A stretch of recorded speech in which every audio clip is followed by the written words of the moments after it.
Is she a serious threat para sa Miss Universe 2025 sa Thailand?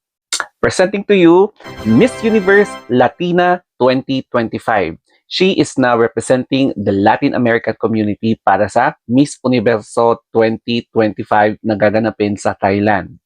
Basic information about her, she is Yamilex Hernandez, born in Dominican Republic but now based in the United States. So, yung na-research ko, she is a model. She's a beauty queen, of course, winning the title of Miss Universe Latina 2025, representing Dominican Republic. Tapos, she is fluent in English as well as in Spanish. Tapos, yung degree niya ay she graduated with a degree in Communication Arts.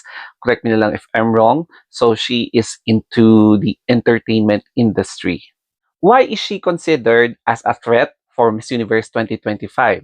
So let's begin with her pageantry experience. Noong 2021, she joined Miss Dominican Republic and then she placed as second runner-up. And then sumali ulit siya noong 2023 sa Miss Dominican Republic where she placed as first runner-up and then she gained the right to represent Dominican Republic sa Miss International. So naging top semi-finalist siya, no? Top 15 semi-finalist noong 2023. And during that time, Philippines placed as third runner-up, o di ba?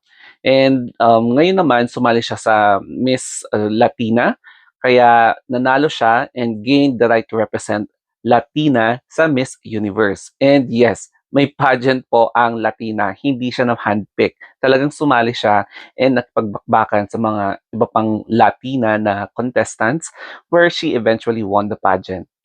Another reason why is she a threat is because yung pasarela, which is one of the most favored na criteria sa Miss Universe, lalo na ngayon na half owners ay mga Latino. So as you can see, the way she walked, as in yung kanyang pag-pose, ang lakas talaga ng dating niya, malakas yung kanyang stage presence, the confidence, kalmado pero hindi siya yung very OA sa stage, no?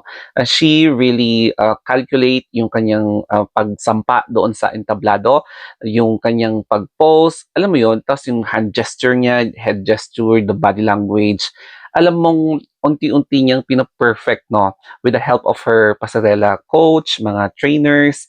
So, makikita mo talaga na hasang-hasa talaga siya sa stage, mapag-gown man, swimsuit, o kaya in candid photos or videos. Nag-research ako ng konti at totoo pang pala na may Miss Universe